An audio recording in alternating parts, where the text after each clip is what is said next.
Dobrý večer, dámy a páni. Prichádza prezidentka Slovenskej republiky, pani Zuzana Čaputová. Republic Zuzana Čaputová.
Príjemný dobrý večer, vážené dámy, vážení... Good evening, ladies and gentlemen, excellencies. My name is Ivan Horecký, and I'm very pleased and happy that I may welcome you at this Central European Forum on the occasion of the 30th anniversary of the Velvet Revolution and the Students' March here in Bratislava. And Ivan Havel, a Czech scientist, welcome him as well, please. Please take your seats.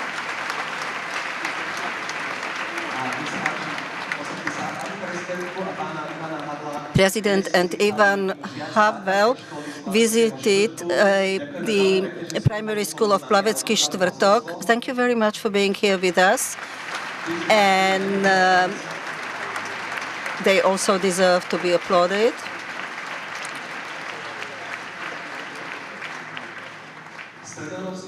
Central European Forum is a legendary discussion event in our capital. And yesterday it started in Gumelka, which is a place known for Velvet Revolution. And I am here with the students who remember the march of students, 300, 400 young people, secondary school students, university students who got the courage and marched for academic freedom, democracy, human rights. They marched through the city, and they remembered it today. Madam President, I really appreciate that you have found time to come here, to come among our citizens. And the topic of our Central European Forum is fear. Do you remember where you were 30 years ago, 16th of November 1989, a day before the events in Prague started? First of all, good evening. Thank you very much for your invitation and welcome. To be honest, I don't remember that day. I was a secondary school student. I had other things on my mind. So I don't remember what I did on the very day. But I remember the period. I'm grateful for the experience. I'm very happy, or I appreciate that I lived in the previous regime, that I could experience then later as a young adult the transformation, the change. And I remember that period as a period of schizophrenia, conflict, of what you speak about at home, what you say when you are out of your home. So I therefore appreciate what we have today. Madam President, in your career, in your work when you were environmental activist, a lawyer, for instance, the landfill in Pezinok, you were involved in fighting for justice, but you also experienced fear. And how did you cope with that feeling? Fear is a part of life, a life of every one of us. It is one of the strongest emotions you encounter in your life. And you may either get paralyzed by it or you may get boosted by it. And during my work, of course, I faced fear and had to cope with it. It was an interesting experience for me. And there is it's, in my view, a lifelong process to learn how to cope with and master fear. What I use now to master it is that I try to rationalize it and to estimate the risk level. Of course, that is no exact science, and you may make a mistake. The other thing I realized was to remember the motivation, the reason why I do what I do. That helped me always, and I'm very grateful that I had the possibility to work with my colleagues on issues in public interest, and it's always helped me. When I focused on the motive, that always helped me. And then another fact, and that is that fear is always linked with future, with what could possibly happen. And the other thing that helped me was to be focused on presence, on the very moment, the next steps, very next steps I'm going to do, so that they are good and appropriate and fair and just. That helped me. Mr. Ivan Havel, we are very happy that you came from Prague here to see us. You are a scientist. You worked on cognitive science, mathematics, brain research. My question is whether did you also study fear? What is it for an emotion, and what role does it play in your life? Of course, fear is a state of mind, which is also known in lower species, lower animals, and we have this genetic heritage. We understand why animals experience fear. They respond in different ways. So sometimes they flee, sometimes they attack, and sometimes they get frozen and do not move. Sometimes we do it as well. But the human fear, I believe, has two forms. On the one hand, it is the fear of individuals who are afraid of something. And second, it is the fear of a crowd when many people are afraid of something. Naturally, during the 1950s, 1960s, I was not able to study. I was not allowed to study, but I cannot say that I experienced fear. We were careful, cautious, prudent, but this is something different. And the blows were coming before we could begin being afraid, when we were forcibly moved out of Prague and similar things.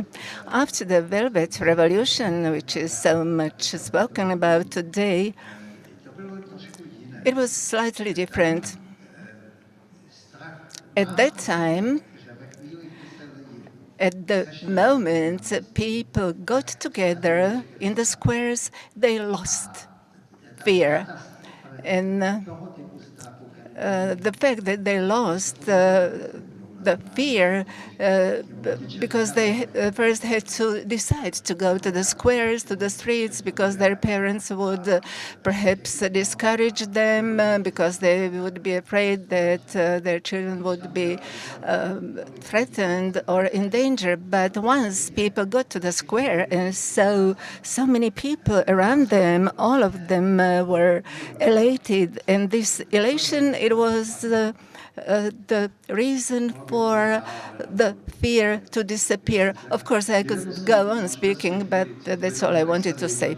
I had the opportunity to see the theater performance of the work by your brother, Letters to Olga. The letters written by your brother from prison. And you visited him in the prison because he was imprisoned in very harsh conditions, because they wanted to intimidate him, to silence him. How did you experience it? Because he describes this in his letters. And my feeling is that the experience of prison made him determined to persevere in what he was doing. To be honest, maybe you will be disappointed, but I never spoke about it. I never spoke, and I never asked him whether he was afraid. I think he was not very afraid, but it is in human nature that you sometimes experience fear. I also had secret police going after me, but gradually, eventually, I stopped feeling fear because the reality is a kind of exciting, not really in the positive meaning of the word. And I believe that in the prison he found the meaning of life, the meaning of his actions. And if you find this meaning of your life, then this is a big blow to any kind of fear. I believe that finding the meaning of life is something that we all want to find. Madam President, you have traveled all around Slovakia. You're meeting with people, including young people. Do you think that the Slovak society is paralyzed by fear? Is it the emotion that prevails in some regions, or is it a media image? Of course, I can give you my subjective feeling. I do not believe that Slovak society is paralyzed by fear, but I think that fear may be present in Slovakia, especially in some regions, and it can be understood. There's a number of people who live on the threshold of poverty. They do not have social securities, and their life lacks dignity. I believe we can say this because any random event may mean a blow to their family budget, and this is something that may evoke fear. Parts of the population live in the fear of the future. Unfortunately, this may be the breeding ground for those who want to exploit that ground for manipulating this group of people. But here we are approaching a different theme that is offering rapid, unproven, radical solutions, and there may be a connection between those people who experience hardships and want to achieve change, perhaps in a radical manner. But I wouldn't say that Slovak society lives in fear today. Fear is a natural human emotion, and listening to you, I would like to submit that we as women experience fear more often than men. Fear is part of my life, but we are also learning courage. And what is important is not to really be able to withstand situations when you find yourselves in something that may raise fear. As regards emotions, I feel in our society it is a mixture of factors, a mixture of emotions. As regards young people, sometimes I believe that they have different types of reactions, including resignation. Fear is part of emotions that currently prevail in Slovakia, but I believe it is not a dominant. I was very happy yesterday to learn that Timothy Garden-Ash visited Bratislava yesterday. He knows Eastern Europe very good, Central Europe very well. He knows the story of our descent. He followed the developments after November. And after the discussion yesterday, I was surprised to realize that he said that we should be afraid today more than we were before because democracies are dying in our home countries. He mentioned United Kingdom after Brexit. He mentioned the climate change, and he said it is like if people have forgotten to be afraid, to have fear, and that we should stop and realize what is happening with our world and to realize it. Do you have the same feeling?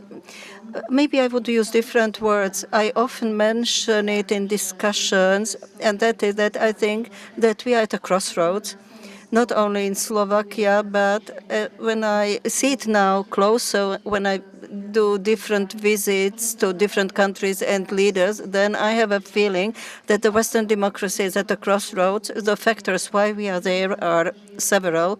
We live a period which is a crisis of confidence, of trust among people, among trust of people into political representation, institutions, values, liberal democracy.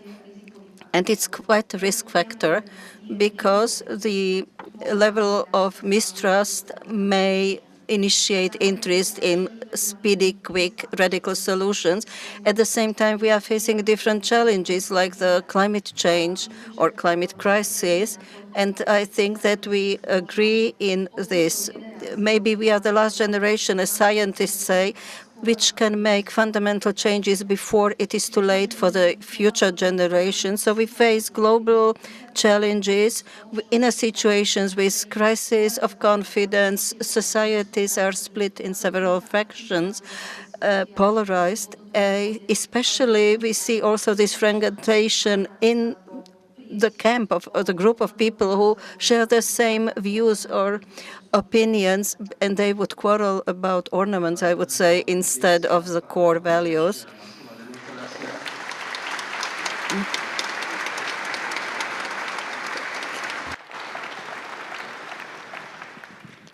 Pán Havel, dnes sa Mr. Havel, Letna was again the place of a huge demonstration. People gathered there in peace, and it takes place at a time when the president visits Slovakia. What do you think about it? Is he afraid of his own citizens? It's a very interesting question. I really am unable to think the same way as our president. I cannot identify myself with it. I doubt that he has a feeling like fear. He is not afraid of anything. Probably, but he is an egocentric. He has a very strong ego. And such a demonstration, if he were there and it would touch upon his ego, he could mind it. So he wanted to avoid it maybe. But the demonstration, I haven't been there, took place, I know. I will watch it later on TV recordings. It's a typical case of what I have mentioned before, and that is that if there are masses of people together, they lose their fear and they start to be jolly. And jolliness is probably linked with lack of fear, but it is also linked with freedom. When you are free, then paradoxically, you are getting shocked of it, afraid of it, because you must take decisions. You must take decisions for yourself, and sometimes take a decision is painful.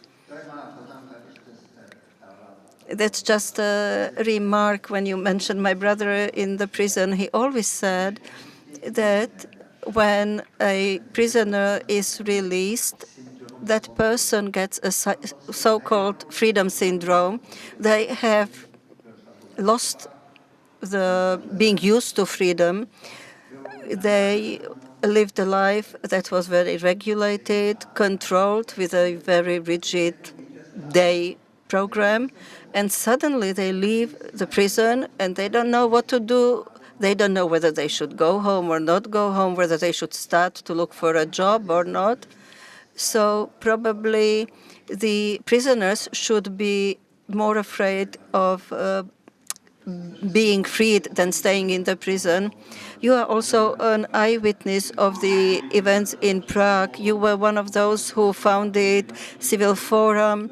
You were next to your brother, and fear was probably a significant emotion at both sides of the table. One side was the power that was very strong for 40 years, using power and violence, force to stay in power. On the other side of the table was civil society, civic forum. Who do you think was more afraid? I believe that on the side of the Bolsheviks, those who started to feel that the floor underneath is shaking, they were afraid, they experienced a kind of fear, maybe of the forthcoming end. On the side of the civic forum, the prevailing feeling was enthusiasm. Nevertheless, there had been moments when there were fears of military intervention or police intervention.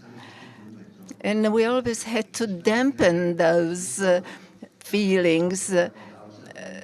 It seemed to be smarter not to pretend that we are not afraid of anything like that.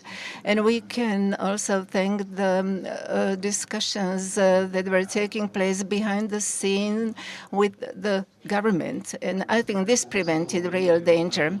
Madam President, last year Slovakia saw a great upsurge of political involvement on young people in politics. There had been meetings all around the country against corruption, against state violence, for example, against free media. And we are waiting for our elections in February. The end of February, we are going to have a parliamentary election, and many people feel it as a pivotal moment in our development. And currently, it seems that people feel a kind of paralysis because after this initial enthusiasm, what followed is the disillusionment because people are afraid or people feel a kind of resignation because the society is very corrupt. When you talk to young people, do you try to motivate them to go to the polls, to be active? I certainly do, because I really feel that the society experiences the same kind of emotions that you have described yourself. But I personally am an optimist, and I believe that we can make it. When we speak about the euphoria, about the upsurge of our society, I am very proud of how peaceful, consistent were these meetings. They were very useful for our country. And it seems that this year, in the autumn of this year, there was some kind of fear of what the outcome of the elections would be. I believe that there are concerns about the excessive fragmentation of our political scene. I will speak about it in more detail later, but I believe that our society calls for cooperation, for joining the forces. Cooperation is very important for achieving changes in our society and overcoming the disputes that currently exist, and also differences of opinions. Perhaps the signal for cooperation and for the readiness to raise common interests over party interests. I believe that this is very marked in or very palpable in connection with the forthcoming election. Pán Ivan Havel, keby sme... Mr. Havel, let's imagine that Václav Havel would be still alive. What do you think? How would he perceive the current political situation?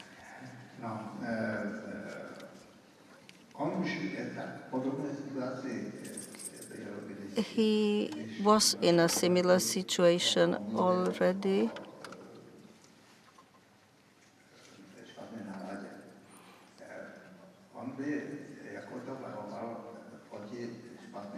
And what he always said is there is bad mood, and he wouldn't come with a particular solution because to dictate to small parties that they should unite is not easy, not simple. If there is no common significant enemy, like an attacker or something, so it's not easy. So I think he wouldn't be very happy, though he would always emphasize that we don't often realize the positives, which is that we are free. And I may also quote our president in a bit sarcastic way. You can be here. There are no police officers outside waiting for you. We can read what we want. We may watch movies. So we may also travel abroad. This freedom is well rooted, so we may really congratulate each other that we can and may live in this way. And the threat would be really the moment when freedom is in danger. You, as a scientist, researcher, you have founded a Center for Theoretical Studies. You lecture since you may. How do you perceive this influx of fake news, pseudo-scientific pressures, overpressures, floods? It's not only a problem of Slovak society, it's, I think, a global pest. Are you surprised to see it? Or have you ever always felt that it is somewhere in the depths, but sometimes it emerges? Fake news take place in the societal sphere and political sphere and the hard science, let's say, exact natural sciences have also such problems, but the scientists always find a way to resolve it. The thing I see in science as something unpleasant is this inclination to pragmatism, but a slightly negative nuance. Something, I do this just to get a grant. So we are not speaking about that we do the research to find something, to discover something new. No, the point of the research is to get the grant. And this question, what is it good for, is then something sensitive because it is not really conducive for the natural curiosity, the ambition to learn something without knowing whether you will succeed or not. I mean, this feeling is weakened.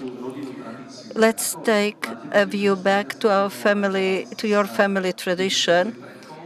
What motivated you to work in science, and why Václav was more focused on arts, theater, later policy? What was it in politics? What was it in your family life that motivated you?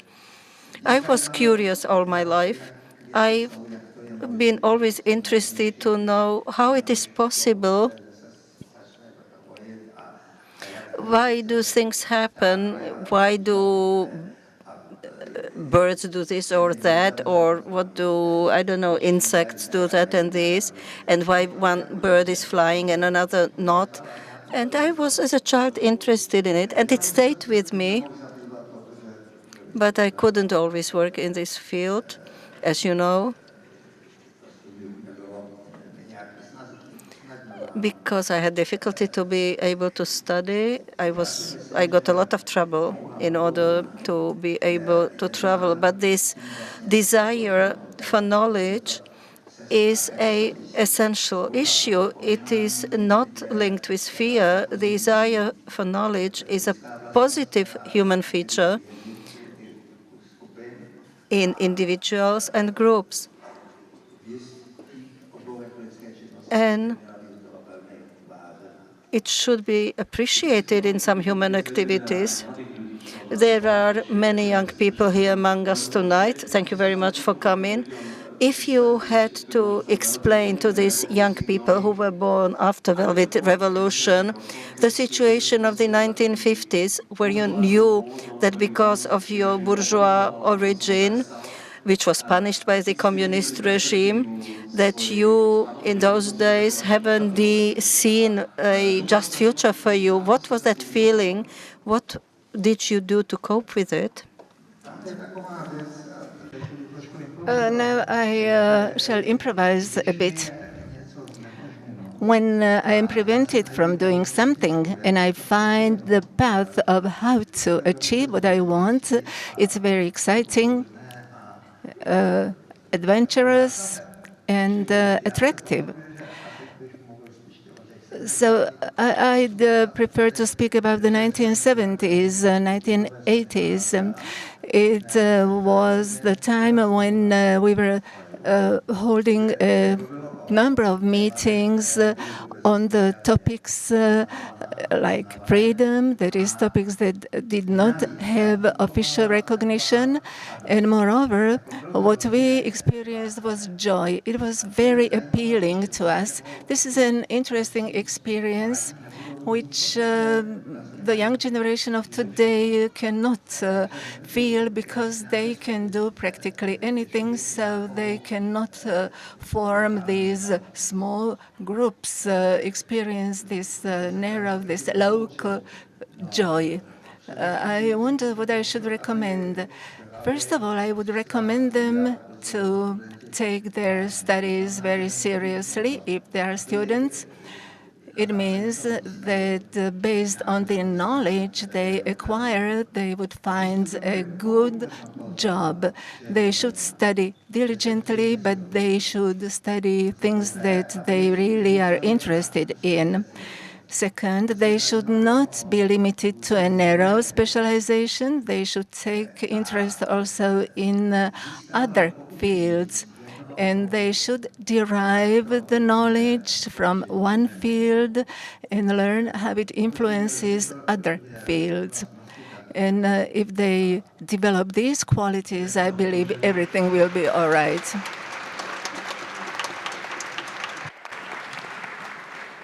Thank you for this recommendation.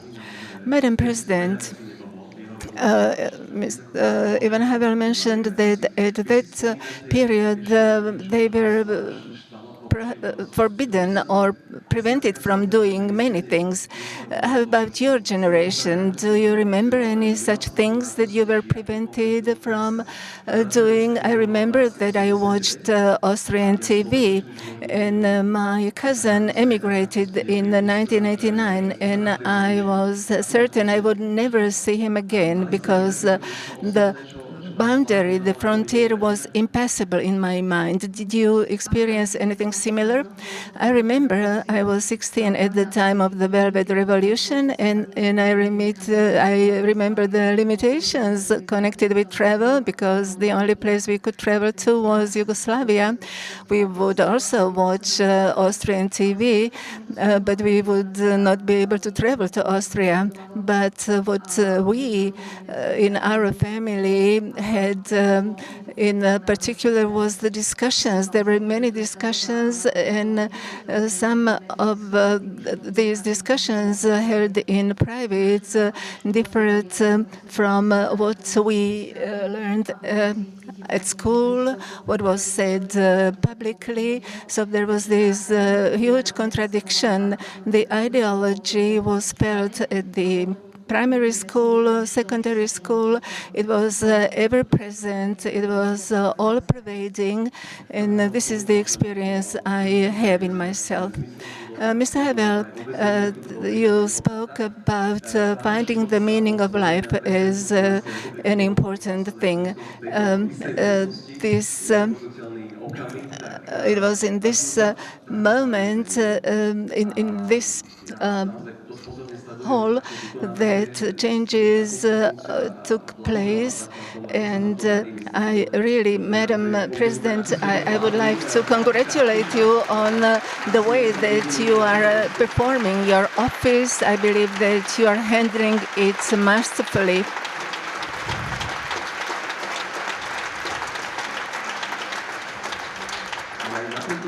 But let me ask you anyway, do you believe that you have found the meaning of your life?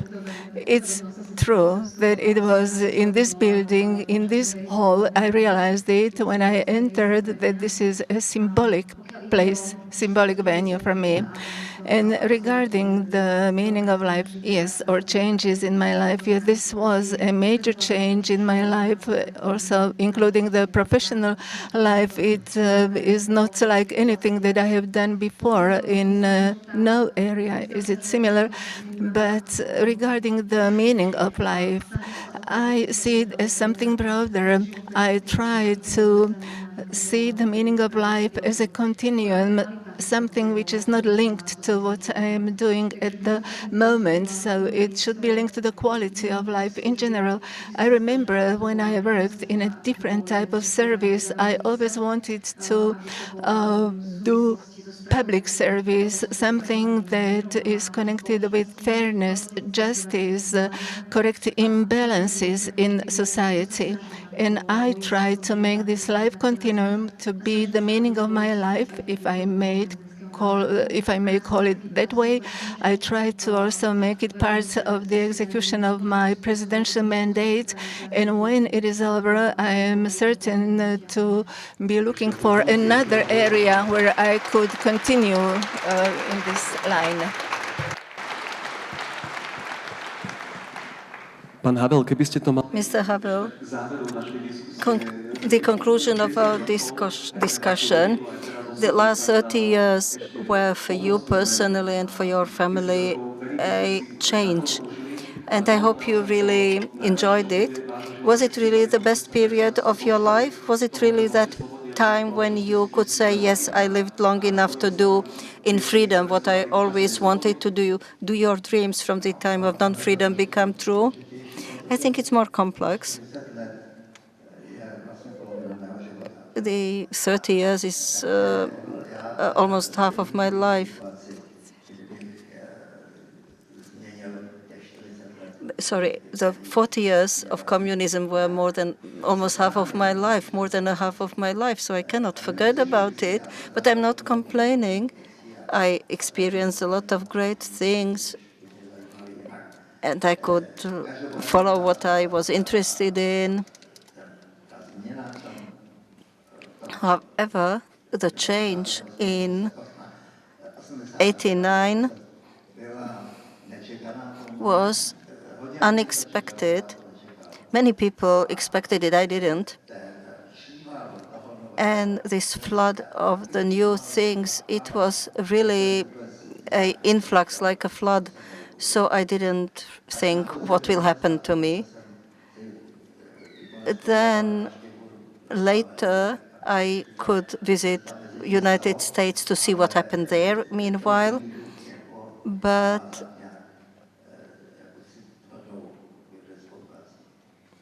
that has really not to do something with my scientific work. Madam President, very last question to you. I know that you have a busy program.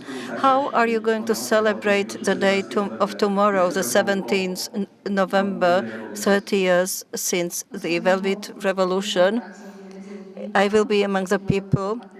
That is what is a part of November. I will be in the National Theatre. Today, before that, we went to remember the Students' March on the 16th of November, and we should be thankful to those who were ready to act on that day. Really, I admire them. Tomorrow, I go to Devin to see the monument, and then we have the program of the White Crow, and then another event to remember November events. That's my program. Oh, if there were many Slovak politicians who could remember the 17th of November in such a dignified way, that would be really my wish. Ladies and gentlemen, you may imagine that, unfortunately, we have to conclude this very interesting discussion.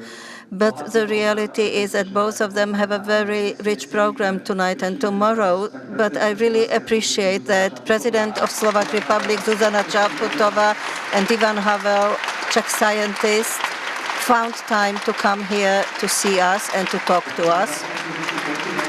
Thank you for coming. Ladies and gentlemen, thank you for being with us. Dovidenia, nech sa vám darí. Krásny večer ešte. Dovidenia, všetko dobré.